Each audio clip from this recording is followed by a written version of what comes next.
प्यारे विद्यार्थियों, आप सभी को मेरा सादर नमस्कार। आप सभी अच्छे होंगे, स्वस्थ होंगे, मस्त होंगे।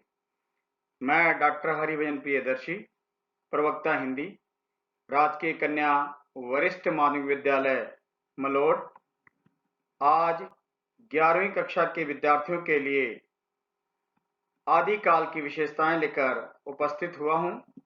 हम सभी ने इससे पूर्व आदिकाल की विभिन्न परिस्थितियों को बड़े ही विस्तार पूर्वक पढ़ा था, जिसके अंतर्गत राजनीतिक, सामाजिक, धार्मिक और आर्थिक परिस्थितियों पर विस्तार पूर्वक चर्चा की थी। और जिस युग की जैसी परिस्थिति होती है बच्चों, उसी प्रकार उसका साहित्य लिखा जाता है और उस युग की वैसी ही विशेषताएं होती हैं। तो समय के साथ हम आगे चलते हैं और पढ़ते हैं आदिकाल की विशेषताएं। प्यारे बच्चों, हिंदी साहित्य के इतिहास में सन 1000 ईस्वी से 1335 तक के लगभग 325 वर्षों के काल को आदिकाल कहा जाता है। इस काल के प्रथम 150 वर्षों में जैनियों, सिद्धों और नाथों द्वारा रचा साहित्य धार्मिक साहित्य कहलाता है। दूसरे 175 वर्षों में चारण भाट कवियों द्वारा अपभ्रंश मिश्रित हिंदी, पुरानी हिंदी में रासो ग्रंथ रचे गए। चारण कवि राजा के आश्रय में रहते थे, या ऐसे कह दें कि जो चारण कवि थे प्यारे बच्चों, वो अपने अपने राजाओं के पास ही रहते थे और उन्हें खुश करने के लिए, उनकी युद्ध भावनाओं को बढ़ाने के लिए रचनाएं किया करते थे। इन रचनाओं को रचित काव्य के नाम से जाना जाता है। तो प्यारे बच्चों, इस प्रकार हमने देखा कि प्रारंभ में जो आदिकाल में है साहित्य जो लिखे गए हैं, वो जैनियों, सिद्धों और नाथों द्वारा लिखा गया। चारण कवियों द्वारा रचित वीर गाथा साहित्य को रासो नाम दिया गया। रासो शब्द की उत्पत्ति रास से हुई, जिसका अर्थ है नृत्य, गीत प्रधान रूपक। इन रासों ग्रंथों में पृथ्वीराज रासो, हमीर रासो, खुमान रासो, बिसलदेव रासो आदि ग्रंथ अत्यंत प्रसिद्ध हैं। इन ग्रंथों के अध्ययन से इस काल के साहित्य की जो प्रवृत्तियां सामने आई हैं, उनका विवेचन इस प्रकार है। तो प्यारे बच्चों, क्रमवार जो इस युग की विशेषताएं हैं उनको हम पढ़ेंगे और समझेंगे भी, ताकि आपको परीक्षाओं के दौरान किसी भी कठिनाई का सामना ना करना पड़े। तो हम क्रमवार पढ़ते हैं क्या आदिकाल की प्रवृत्तियां अथवा विशेषताएं। तो चलो हम आगे चलते हैं प्यारे बच्चों। सर्वप्रथम जो विशेषता है इस युग की, वो है आश्रयदाताओं की प्रशंसा। एक कहावत कही गई है प्यारे बच्चों, जिसकी खाइए बाजरी उसकी भरिए हाजिरी। तो बिल्कुल सही है, और ये पंक्ति इस काल के कवियों पर पूरी सटीक बैठती है, क्योंकि जिसने दिया आश्रय उसी की प्रशंसा का गुणगान किया इस युग के कवियों ने। तो सही कहा गया, जिसकी खाइए बाजरी उसकी भरिए हाजिरी। तो देखो क्या विशेषता है। रासो ग्रंथों के रचयिता चारण कवियों ने अपने अपने आश्रयदाताओं की प्रशंसा बहुत बढ़ा चढ़ाकर की है। वस्तुतः उनका उद्देश्य अपने राजा की श्रेष्ठता, वीरता आदि का वर्णन करना रहा है। इससे वह उनके कृपा पात्र बन जाते थे।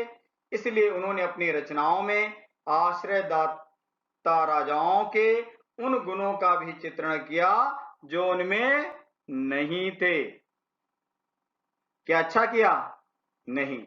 जो गुण नहीं है उनका भी गुणगान करना ठीक नहीं था, लेकिन ऐसा किया इस युग के कवियों ने। प्यारे बच्चों, आगे देखते हैं और क्या करते हैं। दूसरी विशेषता जो है प्यारे बच्चों, वो आई है संकुचित राष्ट्रीय भावना। देखो, हम भारत वर्ष के नागरिक हैं, तो भारत का गुणगान करना हमारा सर्वप्रथम कर्तव्य बनता है। लेकिन इस युग के जो विद्वान हुए, कवि हुए, उनकी जो सोच थी राष्ट्र के प्रति, वो बड़ी तुच्छ थी, इतनी अच्छी नहीं थी, संकुचित थी। और संकुचित जब हो आदमी का तो क्या होता है? घर में बंटवारा हो जाते हैं। तो वही हाल इस युग के कवियों का भी था। उनका दायरा राष्ट्र के प्रति विशाल नहीं रहा, राष्ट्र के प्रति उनकी सोच छोटी रही है। तो हम देखते हैं संकुचित राष्ट्रीय भावना को। प्यारे बच्चों, आदि काल में देश छोटे छोटे टुकड़ों में बटा हुआ था, छोटी छोटी रियासतें हुआ करती थी। प्यारे बच्चों, जब हमारा देश आजाद हुआ तो बहुत सारी रियासतें थी, और जिसको एकत्रित करके एक भारत का निर्माण किया गया, और इसका कार्य सरदार वल्लभ भाई पटेल ने किया। तो हम देखते हैं आदि काल में देश छोटे छोटे टुकड़ों में बटा हुआ था। प्रत्येक कवि, अब राज्य छोटे छोटे हैं तो बहुत सारे राजा हुए, और बहुत सारे राजा हुए तो उनके बहुत सारे आश्रयदाता कवि भी हुए। तो प्रत्येक कवि अपने राज्य की सीमाओं को स्वतंत्र राष्ट्र मानता था। दूसरे देशी राज्य को भी वो विदेशी भावना से देखता था। यही तथ्य उनकी संकुचित राष्ट्रीय भावना को दर्शाता है। पृथ्वीराज चौहान पर आक्रमण के लिए मोहम्मद गौरी को निमंत्रण देने वाला जयचंद जैसे देशद्रोही राजाओं की प्रशंसा में लिखना इन कवियों की संकुचित राष्ट्रीय भावना का प्रमाण है। देशद्रोहियों की भी प्रशंसा लिख डालना ये अच्छी बात नहीं होती, और इन कवियों में ऐसी बात पाई गई। ऐतिहासिकता का अभाव ऐसी भी एक विशेषता है इस युग की, कि इस युग के जो भी रचना है या राजा हैं, कुछ भी है बेटा, उनकी तिथि सही नहीं, ऐसा विद्वानों का मानना है, और ऐसा मैंने भी लिखा। कहते हैं आदिकालीन कवियों ने राजाओं से धन प्राप्त करने के लिए उनकी झूठी प्रशंसा की है। ये तो मैंने पहले बता दिया। इन्होंने राजाओं की वीरता, बहादुरी और राज्य की सीमाओं को इतना बढ़ा चढ़ाकर प्रस्तुत किया कि उनकी रचनाएं ऐतिहासिक दृष्टि से अप्रमाणित सिद्ध होती, सही नहीं लगती। ये बात राज्य सीमाओं के साथ साथ काल सीमाओं पर भी ठीक बैठती है।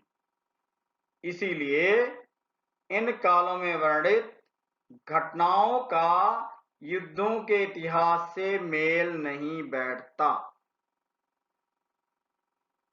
जैसे पृथ्वीराज रासों में पृथ्वीराज को उन राजाओं पर भी विजय घोषित दिखाया गया जो उस काल के बाद हुए हैं। मतलब पृथ्वीराज चौहान के काल में राजा नहीं हुए और उन पर इस युग के कवियों ने विजयी घोषित कर दिया, ऐसा काम किया। तो अपने आप ऐतिहासिकता अभाव है। इसी कारण इन ग्रंथों में ऐतिहासिकता का क्या पाया जाता प्यारे बच्चों? अभाव पाया जाता है। चलो अगली विशेषता हम देखते हैं, युद्धों का सजीव वर्णन। अब इस युग के कवि पता क्या करते थे बच्चों? जब युद्ध होता तो युद्ध भूमि में धनुष बाण लेकर, तलवार लेकर अपने अपने राजाओं के साथ जाया करते थे। अब जब हम आंखों से देख रहे हैं, अपने राजा के साथ युद्ध भूमि में गए हैं, तो निश्चित ही है युद्धों का सजीव वर्णन होगा ही। तो जो हमारा चतुर्थ है वो देखो, युद्धों का सजीव वर्णन। आदिकाल का समय युद्धों का समय था। युद्ध के लिए सैनिक सदा उत्सुक रहते थे। क्या बात है भाई! ऐसे वातावरण को चारण भाट कवि भी अपनी रचनाओं के माध्यम से बनाए रखते थे। इन्होंने अपने साहित्य में युद्धों का ऐसा सजीव चित्रण किया है कि कदाचित संस्कृत साहित्य भी इस दिशा में होड़ नहीं कर सकता। इसका मूल कारण यह है कि इन ग्रंथों के रचयिता स्वयं वीर योद्धा थे। चंद्रवरदाई के बारे में तो ये विश्वास प्रचलित है कि वो लेखनी एवं तलवार के सामान धनी थे। जितना वो लिखते थे उतना ही तलवार को भी चलाते थे। और इस विषय में डॉक्टर श्याम सुंदर दास जी लिखते हैं। क्या लिखते हैं प्यारे बच्चों? देखो, इस काल के कवियों का युद्ध वर्णन इतना मार्मिक तथा सजीव है कि उनके सामने एवं पीछे की कवियों की अनुप्रास गर्भित निर्जीव रचनाएं नकल सी जान पड़ती हैं। कर्कश पदावली के बीच वीर भावों से बनी हुई हिंदी के आदि युग की ये कविता संपूर्ण हिंदी साहित्य में अपनी समता नहीं रखती, ऐसा डॉक्टर श्याम सुंदर दास का प्यारे बच्चों कहना है। आगे हम चलते हैं।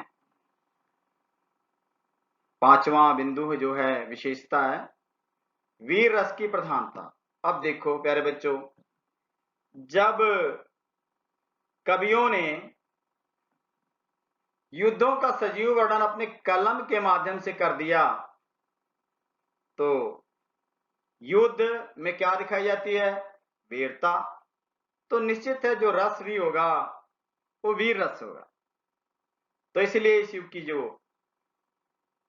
अन्य विशेषता है वो है वीर रस की प्रधानता। इसको पढ़ते हैं प्यारे बच्चों। यह सर्वमान्य है कि इस काल में वीर रस की प्रधानता रही है। इन रचनाओं में वीरों के साहस, हिम्मत, शौर्य, धैर्य, उत्साह आदि का वर्णन ऐसी ओजस्वी भाषा में हुआ है कि वह सहज ही वीर रस की अनुभूति करवाता है। इस काल की प्रधानता के कारण ही आचार्य रामचंद्र शुक्ल ने इसका क्या नाम दिया? वीर गाथा काल। क्या नाम दिया प्यारे बच्चों? वीर गाथा काल का नाम। और विश्वनाथ प्रसाद तिवारी ने वीर काल नाम दिया।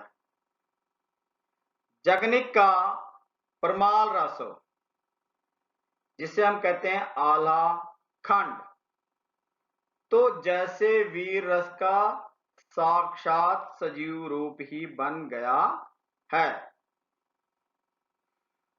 इसकी वीरता का आदर्श निम्न पंक्तियों से स्पष्ट हो जाता है। वो पंक्तियां कौन है? देखो प्यारे बच्चों, आपके समक्ष है। 12 बरस ले कुकुर जिए और 13 ले जिए सियार, बरस 18 छत्री जिए आगे जीवन को धिक्कार। क्या बात! कहते हैं 12 साल कुत्ता जीता है और 13 साल तक सियार, और जो छत्री होते हैं वीर, वह केवल 18 साल तक जीवित रहते। पूरा जोश होता है युद्ध के लिए। 18 साल की आयु में आप देखते हैं अंग फंग बच्चों का फड़फड़ाता है और पूरी युवा अवस्था पर होता है। तो ऐसी विशेषता पाई जाती है इस युग में।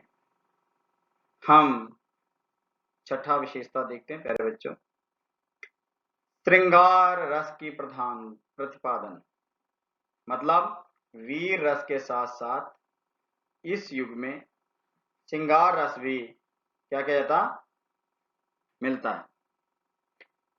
आदि काल में एक और जहां वीर रस की प्रधानता रही, वहीं दूसरी ओर श्रृंगार रस का भी वर्णन हुआ। इसका प्रमुख कारण यह है कि इस काल के युद्धों का एक विषय नारी होता था, यथा जाकी कन्या सुंदर देखी तापे जाए धरी तलवार। और सुंदर नारी को देखकर भी इस युग के राजाओं ने भयंकर बड़े बड़े प्यारे बच्चों युद्ध लड़े हैं। तो इसीलिए तो कवियों ने कहा, जाकी कन्या सुंदर देखी तापे जाए धरी तलवार। इस काल की रचनाओं में नारी की सुंदरता और युद्धों में वीरता का वर्णन एक साथ मिलता है। इसलिए इन ग्रंथों में कहीं कहीं वीर और श्रृंगार रस का सुंदर समन्वय हुआ। मुख्य बात तो यह है कि आदि काल में श्रृंगार अपने दोनों रूपों संयोग और वियोग में चित्रित हुआ। प्यारे बच्चों, यहां समझ लो संयोग क्या होता है और वियोग क्या। संयोग का अर्थ होता है बेटा जब दो व्यक्तियों का आपस में मिलन। वियोग का अर्थ होता है जब दो व्यक्ति आपस में बिछुड़ जाएं, अलग अलग हो जाएं, तो उसे हम वियोग कहते हैं। संयोग में व्यक्ति बड़ा खुश होता है, हर्षित होता है, आनंदित होता है, हर्षोल्लासित होता है। लेकिन वियोग में व्यक्ति गम में डूब जाता है, उसे कुछ भी अच्छा नहीं लगता है। तो इन दोनों का संयोग पक्ष और वियोग पक्ष दोनों का वर्णन इस युग के कवियों ने सुंदर किया। तो प्यारे बच्चों, हम पढ़ रहे हैं आदिकाल की विशेषताएं। अगली विशेषता देखते हैं प्यारे बच्चों, प्राकृतिक चित्रण। क्या बात है, नेचर। इस काल में प्राकृतिक का चित्रण उद्दीपन रूप में अधिक हुआ है। क्यों हुआ है? युद्ध क्षेत्र में जाते हुए सैनिकों का वर्णन करते समय रास्ते में पड़ने वाले नगर, नदी, पर्वत आदि का वर्णन कवियों ने किया। प्रकृति का चित्र विशेषकर उद्दीपन रूप में ही हो पाया है। इसके आलंबन रूप के चित्रण में कवियों ने विशेष रुचि नहीं दिखाई। पृथ्वीराज रासो, खुमान रासो का खस्त ऋतु वर्णन व विशल देव रासो में 12 मासा वर्णन बड़ा सुंदर बन पड़ा। और इन दोनों में 12 मासा में, और जैसे आप देख रहे हैं खस्त ऋतु दर्श वर्णन, तो खस्त ऋतु वर्णन मतलब ऋतुओं का प्रकृति का जहां सुंदर चित्रण किया जाए। आगे हम चलते हैं प्यारे बच्चों। काव्य विधा या काव्य रूप। काव्य विधा या काव्य रूप। आदिकाल की रचनाओं में मुख्यतः दो रूप मिलते हैं, प्रबंध और मुक्तक। पृथ्वी राज रासो, परमाल रासो, जय यमक, जस चंद्रिका, संदेश रासक आदि प्रबंध काव्य। खुसरो की पहेलियां, विद्यापति की पदावली, प्राकृत, पेंगलम आदि रचनाएं मुक्त काव्य के अंतर्गत आती हैं। नरपत नल्ला का विसल देव रासो मुक्त और वीर गीति काव्य। गीति काव्य का अर्थ होता बेटा उन रचनाओं को जिनको हम गा सकते हैं और गाकर बोलते हैं। तो अधिकतर इस युग के जो कवि हुए हैं बेटा वो गीति काव्य से ही संबंधित हैं।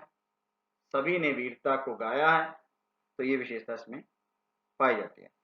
परंतु इसमें कथा सूत्र भी मिलते हैं।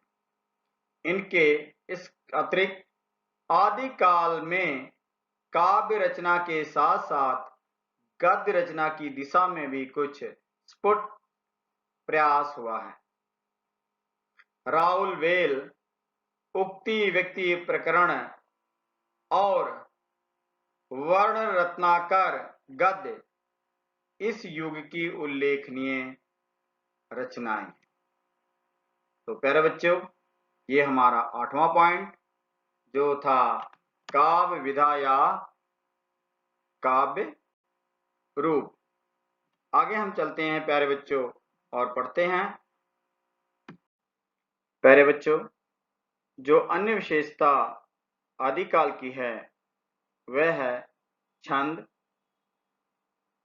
आदिकाल साहित्य में अनेक छंदों का प्रयोग हुआ। अकेले पृथ्वीराज रासों में 68 अर्थात 68 प्रकार के छंदों का प्रयोग हुआ, केवल पृथ्वीराज रासों में। प्यारे बच्चों, इस काल के काव्यों में दोहा, त्रोटक, गाथा, तोमर, सट, आर्या, रोला, उलाला, पद्दौर, कुंडलियां आदि नाना प्रकार के छंदों का कलात्मक प्रयोग हुआ है बड़े सुंदर ढंग से। इन छंदों में सबसे बड़ी विशेषता ये है कि सर्वत्र हर जगह इनका भावानुकूल प्रयोग हुआ है। जैसे भाव आगे उसी प्रकार के छंद प्रयोग किए गए। हंसने की बारी आई तो उस प्रकार के छंद का प्रयोग किया। जहां नायक रो रहा है वहां पर इस प्रकार की संवेगात्मक इमोशनल प्रकार के छंदों का प्रयोग किया गया। और इसी विशेषता को लक्ष्य कर डॉक्टर हजारी प्रसाद द्विवेदी ने पृथ्वीराज रासों के संबंध में लिखा है। रासों के छंद जब बदलते हैं तो श्रोता के मन में प्रसंगानुकूल नवीन कंपन पैदा करते। तो ये हमारा 9वां बिंदु एवं विशेषता थी। हम अगली विशेषता की ओर आगे बढ़ते हैं प्यारे बच्चों और पढ़ते हैं। अगली विशेषता क्या है? भाषा के विविध रूप। जैसे छंद बहुत सारे प्रकार के प्रयोग किए गए, उसी प्रकार भाषा भी ना बहुत सारे प्रकार के प्रयोग किए। तो देखते हैं, आदिकालीन रचनाओं में अधिक डिंगल पिंगल भाषा का प्रयोग हुआ। कौन सी? डिंगल और पिंगल भाषा का प्रयोग हुआ। ये राजस्थान की साहित्यिक भाषाएं हैं। कहां की दोनों भाषाएं हैं? राजस्थान की। डिंगल वीर भावों के लिए सर्वाधिक उपयुक्त भाषा है। डींग मारना, डिंगल भाषा याद रहेगा ना, डींग मारना, बड़ी बड़ी हाँकनी। तो जो डिंगल भाषा, कई बार 1 नंबर का प्रश्न पूछा जा सकता है, डिंगल भाषा किसके लिए प्रयोग की जाती है? तो आप बड़े आराम से इसका उत्तर देंगे, डिंगल डींग वीर भावों के लिए सर्वाधिक उपयुक्त भाषा।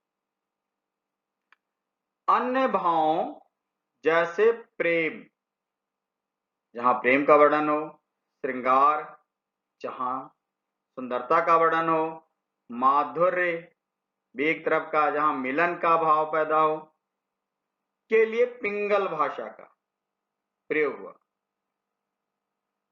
केवल वीर भाव के लिए डिंगल। समझ जाएगा, याद रहेगा, गुड। वस्तुतः भाषाओं की दृष्टि से ये विविधताओं का काल है। भाषाओं की दृष्टि से यह विविधताओं का काल है। इस काल में मुख्य रूप से 5 भाषाओं की रचना प्राप्त होती। कितनी? 5 भाषा। और वो कौन कौन सी हैं प्यारे बच्चों? नंबर 1, अपभ्रंश। कहां से निकली है? पाली। प्राकृत, प्राकृत से क्या निकली? अपभ्रंश। डिंगल, अभी समझाया आपको। खड़ी बोली, जो दिल्ली के एरिया में बोली जाती है उसे हम कहते हैं खड़ी बोली। और जो हमारी कार्यालयीय भाषा है, दफ्तरी भाषा जिसे हम कह सकते हैं, ऑफिस लैंग्वेज, वो खड़ी बोली है। और खड़ी बोली को खड़ी बोली क्यों कहा जाता है? हिंदी को खड़ी बोली इसलिए कि हर प्रत्येक अक्षर में थोड़ी सी खड़ी पाई जाती। ब्रज भाषा, ब्रज प्रदेश के इलाके में जो बोली जाती है, ब्रज भाषा। मैथिली अपभ्रंश भाषा से निकलती हिंदी में सिद्धों, जैनों और नाथों ने अपने साहित्य की रचना की। प्राय सभी रासो काव्य डिंगल भाषा में लिखे गए, परंतु इनमें पिंगल का मिश्रण है। साथ में किसका मिश्रण है? पिंगल का। खड़ी बोली और ब्रज भाषा का रूप अमीर खुसरों की पहेलियों और मुक्करियों में देखने को मिलता। और मैथिली भाषा का व्यवहार विद्यापति की पदावली में। तो विद्यापति की पदावली बहुत ही मशहूर रचना है, जिसे हम स्वरबद्ध गीतबद्ध गा सकते हैं। चाहे वो किसी की भी पदावली है, वो स्वरों में ही प्यारे बच्चों गाई जाती है। तो प्यारे बच्चों, इस प्रकार हमने आदिकाल की विभिन्न विशेषताओं को पढ़ा है, समझा है, आपको समझाया है। मुझे पूरी उम्मीद है कि ये विशेषता आप बड़े ही सरल और सहज भाव से कंठस्थ कर लेंगे। और यहीं पर मैं आप सभी से विदा चाहता हूं। आप सभी का हार्दिक धन्यवाद। हम फिर मिलेंगे एक नए विषय के साथ। धन्यवाद प्यारे बच्चों, बहुत बहुत